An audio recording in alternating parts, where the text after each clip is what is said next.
Hey, welcome to Men on Everything, our show where we talk about everything. I'm Tony Scott, and with me also is Troy Johnson. Mark Clark is out this week, and it's election day all across America. That's right. Question is, did you vote? I gotta go get my sticker, You Tony. don't get you. Of course, I You voted. voted? Yeah, I voted, but I mean, did you use the paper ballots or the electronic, man? Uh, the Oh, see, electronic. I went paper, man, because I read too many stories the last few days from across the country, people who voted early. One politician voted for himself, and it came up on electronic, and he ended up voting for his opponent. They haven't Wow. quite figured out that electronic thing, so I'll go paper. It's okay, I can do that. It takes a little longer, but it's the okie dokie, man, is always around. There's already stories of some problems across the country, voter machines not working, people being turned away. I don't think it's so much the technology though, because technology's going to be around, and we'll figure eventually we'll figure it out. But it's just the hoops you got to jump through to vote. The ID, some places you got to show ID, and in some counties, some places in America, they have the wrong information, and they'll tell you need to show ID when you don't have to. It just depends on where Yeah. you live. I know. I've I've had this conversation with several friends of mine who live around the country, and kind of a mixed bag of viewpoints. Some people say, we should have identification when you go vote. Uh, you know, because they're concerned about somebody taking advantage of the situation. My personal experience, in all the years that I've voted, uh, I've never had to use identification in Mm-hmm. jurisdictions that I voted. I voted in several states, and that's never been an issue. So, you know, I'm personally, just my own little Mm-hmm. side, personal opinion. I don't necessarily think that it's a big deal to have to use identification. Right. I think you walk up, you tell people who you are, and you vote. And you know what? We've managed to do that for, I don't know, 200 Well, years. that's true. But the other side is, as adults, at least in this country, we should all be carrying ID. So, Well, so that's true. what's the problem reaching into your pocket and pulling out your ID or your purse or wherever? It doesn't seem like it's that big a deal because as adults, we should all have IDs, but it's not required to have an. You're not required by law to have an ID. So But I think, we and I think should, that's but it's where not. It's not required. I think that's where the problem is. I think there are people in this country who feel like I got to have identification. Mm-hmm. Oh, they're trying to get me. I mean, I think you really have to. You can't look at it from the logical viewpoint. You have to look at it from the everyday American point of Mm-hmm. view. There are people that do not have iPhones. There are people who do not have internet Right. access and do not drive a brand new Right. car in this Right. country, So people and that don't have cable. they don't Lots have of cable. people now don't have cable. Yeah, so having an ID, having a driver's license, maybe they have an ID because they have to. I'm not saying that they don't go to work or anything like Yeah. that, but it seems like something that already makes people feel encumbered. Like, wait a Yeah. minute, why do I have to do this just to go vote? Yeah. And I think it encourages people not to. I think it's a problem. I think we got to figure it out. What would be great, if I could talk to Santa Claus, since apparently Christmas season has already started. Halloween was yesterday. Yeah. Santa Claus up It's everywhere. like you But blinked anyway, and pumpkins to turned into Santa and the elves and sleighs and man, happens that quick now. So Tony, they don't give a damn no. anymore. They put Santa Claus right next to a cauldron and a coffin. Yeah. He just be sitting right, skeleton right next to him. What the hell's going on? You know. So with But this election though. But I was gonna say though, before we move on, that I think if we're going to use identification in this country, then there should be a conversation about standardizing the Hmm. elections. If you live in Maine and you drop a ballot into a box, or you live in Michigan and you have to use a paper ballot, or you live in wherever, New Hampshire, and you use a touchscreen, there are too many different systems. And we also know that it's likely that in certain states, like Virginia, Ohio, why are you using this voter ID situation? it seems like it could be for a much more pervasive scenario. Standardized elections in the United States, and maybe you wouldn't have this problem. Mm. We all use identification. We all use a touch screen or whatever the case may be. We all cast our ballot. Mm. And another thing, only half of the U.S. population votes anyway, Right. which is something that, I'll open up for discussion in this conversation. Tony, I don't know if you've ever thought about this. Why not everybody vote?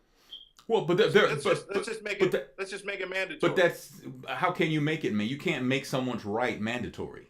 You have a right to vote, but it's not mandatory to vote. And the reason why a lot of people, you could amend the law. Well, yeah, we could. That takes a lot, though. But we don't vote because we're disenfranchised. We don't vote because we're disgusted with our political system. We don't vote because we're protesting the whole system, so we choose not to vote. We don't vote because we don't have a ride. We don't vote because we can't get off from work. Whether these are just excuses or they're valid reasons, it just depends on who you're talking to, right? I mean, there are lots of reasons why people don't vote. People don't vote because they're dead, but yet they show up on the voter rolls. So this is a system that has not been perfected. Why are you talking about Chicago? Don't know if it'll ever be perfected, though. That's the thing. Is it? I don't know. I mean, if Apple with their Apple Pay can figure out a way where your credit card is never used once you sign up for Apple Pay, because every transaction they give you a different number that can only be used once. So if we can't adopt some model of that to voting, where there's a series of digits, a series of numbers and letters that go only to you, that are tied only to you. Once it's used, it can't be used again. You can't. It's only a one-shot thing. It can't be repeated. So I mean, is there not a way to perfect this? I guess is my question. Also, everybody's talking about, always the local elections are always really more important than electing the president, because the local elections directly affect you. Having said that, though, there's some fear that the Republicans may get control of the Senate, and if that were to happen, you're my expert here. How bad is that for them to have control of Congress, complete control of Congress? Because they already have the House, right? They are in control of the House and likely would retain control of the House. There are, the swing is like 6 seats. So they could pick up in the Senate. Right. So if they get control of the Senate, that means what? Nothing is going to get done until we elect a new president, or until the elections for the Senate and House come up again, or are they going to be able to repeal Obamacare? I mean, there's a lot on the table that a lot of people don't think about. I mean, if they repeal Obamacare and then Democrats get control back, is it going to be a ping pong match with Obamacare depending on, what political season yields as far as voting goes? Is that how it's going to be forever? It doesn't seem real practical now to repeal Obamacare, being that so many people have enrolled in it and so many people are happy with it. Finally, they've got health coverage, something that a lot of Republicans can't see because that's never been an issue for them. Well, that's the key element. The Republicans, and I'm not tipping my hat to any party favor in this conversation. I'm trying to be objective, Tony. Yeah, but I think that we all know what Republicans have done over the last few years. They have been coined the party of no. They've really haven't brought much to the table in this particular election, other than a change from what President Obama is doing right now, which is basically what they said in 2008. Right. So there's no grand new concept coming out of the Republican Party. They are trying to capitalize on the negatives that are going on now with President Obama. We've had the Ebola situation. You have the situation with ISIS that are weighing him down. Those are all issues that are international. Well, Ebola to a degree is not, but you know what I'm saying? I was going to ask you though about Ebola, because it seems like in the last couple of weeks, Ebola has pretty much run its course as far as the news cycle goes. It has, but I think it was right in the middle of that last month when people were still trying to make their decisions about what they were going to do in these elections, and it may have cost him. It may have cost him some votes. his response on certain things people are unsatisfied with. I mean, we've heard all of these things. Sure. Some African American voters are upset with him. Some Hispanics are upset because he didn't take any action on immigration laws. Yeah. But we're never going to have a president who's going to ride 2 terms with approval ratings that are like above 65%. It's just not going to happen. Right. We don't live in that world anymore. You can't please everybody. Somebody's always got their own agenda. And if it's not looked at and addressed and handled in a way that's favorable to them, then the president's doing a lousy job. So you got to put that all in perspective. The other thing about polls and research and all that, we asked 1,000 people, and 75% of them said this. Well, yeah, but you asked 1,000 people in the New York City metro area. Nothing against the New York City metro area, but you didn't ask 1,000 people in the St. Louis area, in the Memphis area, in the Daytona Beach area. You picked one area. So how accurate is that? That's always bothered me. Yeah, I mean the polling research, like you said, is a slice, and then they extrapolate those numbers, and then you create these percentages. And with elections, this midterm election in a president's final term has always been the one that traditionally, historically, hasn't been very good for a president. Right. Yeah. No matter what party. Right. So you have all of these historical situations that go on. I think the messaging that, I think what people don't perhaps analyze in an election cycle is all of these messages that are coming out. The messages are historically tested. Mm-hmm. This is what you bang on a president or a party when you're not in charge, and it's that second midterm election of a presidential cycle. This is what you say, and it works. Yeah. I mean, all these messages have been regurgitated. If you looked at it, if I played a political ad for you from the last 10 years, you wouldn't know what year it came from. Right. Not necessarily, unless there was some big name or big issue. But in general terms, no. People are talking about the same things all the time on these commercials. Yeah. And people are not looking at the issues. They're only looking at the candidates and what they see with the advertisement that's out there. There are a lot of folks that are showing up in polling places today that are going to vote for a governor or a senator in their state, and maybe a state legislator, and they're going to look at the ballot and say, "Well, what the hell is question J?" That's your fault. Yeah. Because well, it may cost you. We'd rather watch our favorite TV show than to find out what question J is. And whether we can fault people for that, I don't know. Because a lot of people just discuss it with the whole process, and you really can't blame them. And the politicians cut themselves some slack in regards to like telemarketing calls, and you can block calls, but you can't block politicians. And so if they're not going to police themselves, and I mentioned this on my podcast, I don't know what we're going to do about that. Today was the day that Adrian Peterson was supposed to reach a plea deal and won't serve any jail time. His plea was to a lesser charge than the felony child abuse charge that he was looking at, and will not do any time. He'll probably be on probation or something like that. Hard to imagine that in Texas a football player would not get jail time. Football is a religion in Texas, and if you're good, your chances are pretty good you're going to get a pass. But as of this afternoon, he was supposed to enter a plea, and now it's going to be what are the Vikings going to do? Are they going to put him back on the team? Or are they going to release him and cut ties with him and the baggage that's going to be with him for probably the rest of his NFL career? Let's look up their record right now. Yes, they're gonna. Well, but I mean, even if he came back and played for the Vikings, they ain't going nowhere, man. No, they're not. They're not going anywhere. But I mean, when all of this got out of control, he was on the team. Yeah. Initially they brought him back. Yeah. So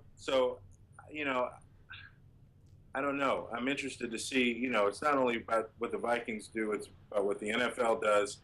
everybody's looking at Roger Goodell. How are you going to handle these situations as they come up? Ray Rice, around the corner is going to have his situation, and then Roger Goodell has to testify. Yeah. Well, Ray Rice, though, if he gets case. back in the NFL, he's a free agent because the Ravens cut him, Yeah. so he can sign with anybody. I can't imagine anybody signing him this year. I just can't, because it's still a hot button topic. I wonder, the Adrian Peterson situation, had it happened next year, a year away from the Ray Rice incident, would it have been as big a deal? Because it kind of seemed like it all got lumped in with, here these NFL players are so abusive, both the children and the women. And for whatever way you think about Adrian Peterson, did he get shrapnel from Ray Rice's situation? I don't know. It's possible. Yeah. I don't think everybody was paying attention, and I think that's this overarches what we've been talking about. Yeah. The sound, when you hear the sound bite and you see what's going on, that's what people react to. Right. But to drill down and find out what really happened and who dropped the ball and all that stuff, sometimes people don't have the stomach. Sure. They just want to give their opinion and move on. That's true. Halle, speaking of court, Halle Berry's wanting to go back to court because she wants to reduce the child support payments that she pays to her oldest child, baby Nala. Her child support is $16,000. She wants to get it down to $3,800 because she says that Gabriel Aubrey, her daughter's father, uses the money for his own benefit, for gym memberships and car payments and things like that. Hurts, doesn't it, Halle? Welcome to the club, babe. Can I get some relief up in this? But you know what? Sometimes, and I had to really, because with my oldest daughter, and I knew her mom used to use the money for things for herself and all that, and really it was nothing that I could do about it. Judges in Texas don't normally favor men in situations like this. So I just had to tell myself, you know what? If her going to get her hair done with some of the money that I send for child support, if she gets her hair done, if it puts her in a better frame of mind, in a better mood around my daughter, then it's worth the money. And sometimes it's just worth it just to keep the peace. As the older you get, you want more peace in your life. Because drama all your life will end your life early. Save the drama for who? Ask Jackie Robinson. I'm convinced Jackie Robinson died at 53 and looked like he was 73 when he died, because he was forced, when he first started playing Major League Baseball, he part of the agreement was, you got to take it, man. You can't do nothing about it. When they spit at you, when they call you out your name on, you can't say anything. And he didn't. And I'm convinced, I've never met anybody in his family, but I'm convinced that led to an early death for him. You might be right, Tony. And you're right. He did look like a grown ass man. At the end, you're absolutely right about that. Halle Berry, I don't know if she'll get it reduced. Obviously the law applies differently to celebrities. We all know that. May not like it, but it's fact. But I didn't know she had to pay child. I thought, why does she have to pay child support? She has primary custody of the daughter, doesn't she? It's every state is different. That we have to understand. That what's in Missouri or California or Virginia or Maryland, it's just depending on what state, child support laws and how they're enforced are completely different. In California, it may be possible for her to get it reduced. Can she reduce it to $3,800 from $16,000? You know what? I don't know. It just depends. So you're gonna give it a try? Yeah. She's got the perfect argument. Have you seen my last two movies? Then hook me up. So I read this article this morning. Boys to Men did this interview, I think with the Huffington Post Live, where they talked about the fourth member, Michael McCary. And remember, when he left the group, it was because he had scoliosis, his back was bad. Well, it turns out that's not exactly the whole reason why. According to Sean Wanye and Nate, they say that basically, they said that Michael, he just wanted to reap the rewards and he didn't want to rehearse. He wouldn't show up for some gigs. If it was time to record something, he might show up, he may not show up. I mean, he was basically Eddie Kane without the, I believe without the drug problem, right? But he, you know, and when things got kind of, you know, because when you're in that business, there are going to be peaks and valleys. And when there were valleys, he didn't want to have any part of it. And so they just, you know, they parted ways, but they just said it was because of the scoliosis. Now the truth comes out, what, 20, 25 years later? I mean, was it necessary for the truth to come out all these years later? Are they pushing a new album? That's why they threw him under the bus like that? I mean, what do you... Tony, the stories are coming out. Those stories you always wanted to know the answer to are beginning to come out. So now we have the situation with Boys to Men. Some people are like, what's up with that? You know, the Teddy Pendergrass and the woman in the car story. That's coming out. Oprah brought that one out. So, I mean, you have, you know, I think we just live in a society where there always that burning question.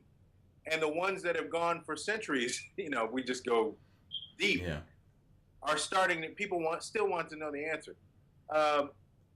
We've seen this story before going back to Boys to Men, though. I mean, you know, there's always somebody who just, you know, wants to give that C effort. You know, we're out here trying to make some hits, do some concerts, and strike while the iron is hot. And, you know, I mean, maybe he was a diva. I mean, the guy had an amazing deep voice. I mean, they said he was a true bass. They said him and Melvin Franklin were the only true bassists that they knew of. He didn't walk around, you know, talking like I talking, and then went bass when it came to singing. He was a Barry White bass. If Barry White was a bass, I don't know if he was or not, but he just had that whole thing, and they gave him props like that way. And they said that, you know, it's very possible that he could come back in the group, but if he did, there'd have to be after we air him out. After we heat his ass up, he could come back, but there'd have to be an understanding that he's going to have to, you know, participate more than he did before. So, I mean, to me, it's like, but why now? Why now do you throw him under the bus like that? I mean, I understand he commented on all of this talk about him, and his response to it all was, "Ow."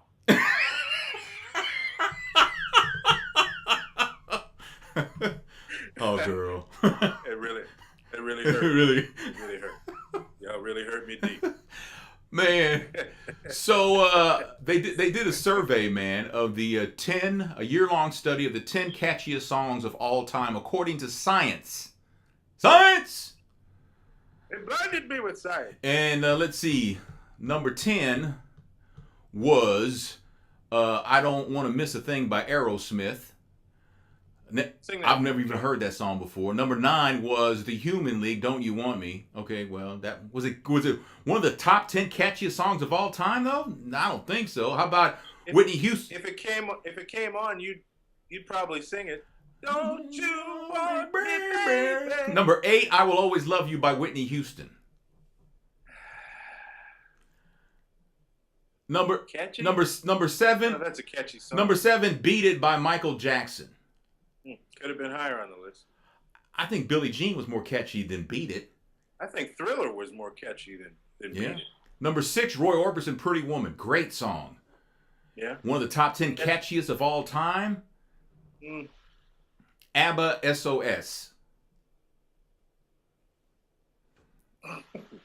Ow. You know. Lady Gaga, number 4 with Just Dance. Survivor, number 3, Eye of the Tiger. Okay. Number 2, Lou Bega, Mambo, number 5.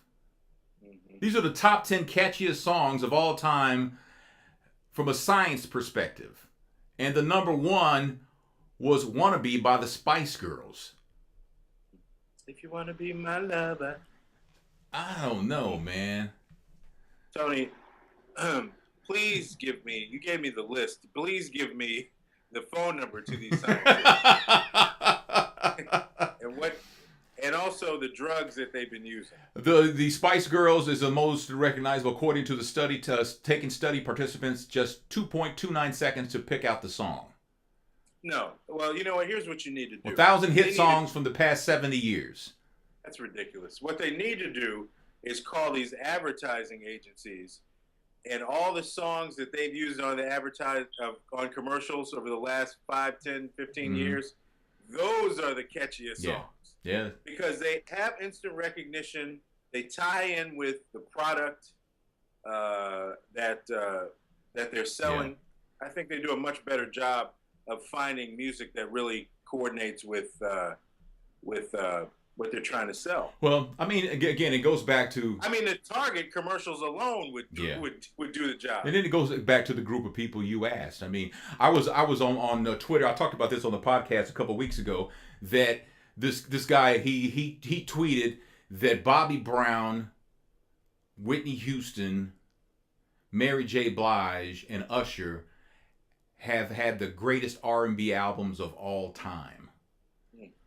And I was like, none of those people have albums that are even in the top 50 of all time. You know, you think about,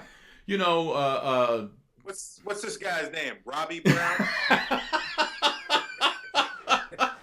I mean, come on, man. I was thinking Bobby Brown's brother. I mean, Earth, Wind, and Fire, the Gratitude album, one of the greatest live albums ever, Marvin Gaye's Let's Get It On album, Sade, her first album was chock full of hits. I mean, and I'm just talking about R&B. Then you go to like Frampton Comes Alive from Peter Frampton in the mid-'70s. That was another great live rock album. Supernatural by Santana was a great album. You just can't. And if you're just talking about R&B, those guys don't even. I mean, Luther. I mean, come on, man. Frankie Beverly and Maze, the We Are One album. That was just a solid album. And Tony, everybody loved Humping Around by Bobby Brown. No, man. Now, I will say, The Miseducation of Lauryn Hill, I would say that might be one of the greatest R&B albums of all time. That was a great album. That was a good but I don't think Usher has an. I don't even think Usher would say that he has one of the greatest R&B albums of all time. That's just I don't think that would be the case at all. But you just don't know, man. You eliminated the OJs had some great. The Isley Brothers, the Heat Is On album had maybe 7 cuts and they were all like 8 minutes long and it was a great album. But I don't know, man. And again, it goes to personal taste. Those kinds of things are subject to who you're talking to, really. But it just seems like the people he named, they weren't even in the conversation. Well, he did his job for I guess he did. Provided a joke for everyone. In Huntsville, Alabama, man, the city schools there apparently hired a former FBI agent, and they paid him $157,000 to oversee security improvements, including investigating social media activity of public school students, which led to the expulsion of 14 students. 12 were African American. Wow, you paid this dude $157,000, man? Who did he know? Who did he have a tape of? Right. Who gets paid $157,000 to snoop on students' social media accounts? That's a 6-figure gig? Hashtag WTF. Who gets a gig like that? At best, that's a. I'm trying to find out right now, Tony. At monster.com. You're just looking around. At best, that's a part-time job with no benefits, man. At worst, it's an intern, college intern, who wants to go into education. That's their duty for the semester. But they could have given somebody some credits for that. But not even paid anybody. To pay somebody $157,000 for 1 year to oversee security and peek into students' social media accounts is horrible. They talk about mismanagement of money. My goodness. I want to know what they thought the kids were doing that was that relevant. Some high school students. Yeah. What does their conversation consist of? That is ground shaking or earth breaking. Nothing, unless there's some guns involved. But other than that, they're trying to turn up. They're trying to twerk. Yeah. They're trying to watch World Star Hip Hop. Yeah. And those are just the girls.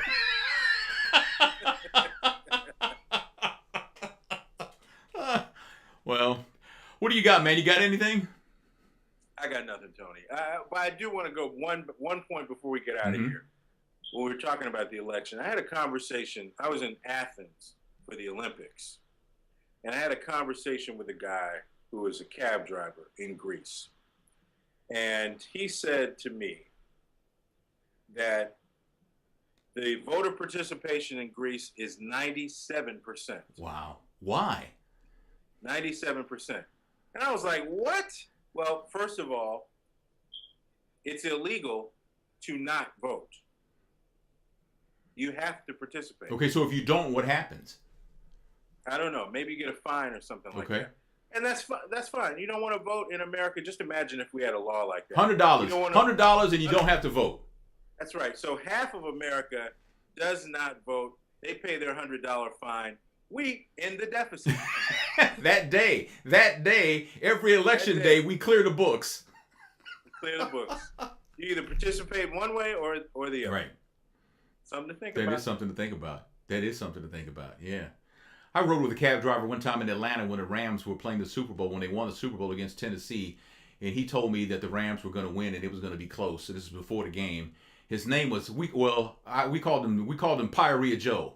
Because his name was Joe. We're in the back seat. He's driving, facing forward, and his breath was kicking. So we called him Pyorrhea Joe. He couldn't let the window down. It was wintertime, man. Hey, man, sometimes you got to battle that fire. It's coming out of somebody's throat. Man. You got to, all bets are off. Man, that's crazy. So, well, that's the show, Men on Everything, our take on topics that are pretty popular. So we appreciate you watching. If you could give it a thumbs up on YouTube, that would be great. If you could share it, that would be awesome too. Men on Scandal, we'll have it for you later in the week. We recap a new scandal every week. So we'll be doing this week's episode. I actually read, man, where How to Get Away with Murder last week had more viewers than Scandal. You know what? I think that show is trending very well. Yeah. A lot of people are into it. Some people are I have had conversation with some people who are like, I don't know, another show trying to get into it, but you know. Yeah. Anytime somebody takes their wig off on national TV, you gotta watch. Yeah, that's OMG TV right there. Take that wig off. So appreciate you watching, though. Again, share it, repost it, and give it a thumbs up. Subscribing to the YouTube channel is awesome too. So for Troy Johnson and Mark Clark, who will be back next week, I'm Tony Scott. We'll see you later. Peace.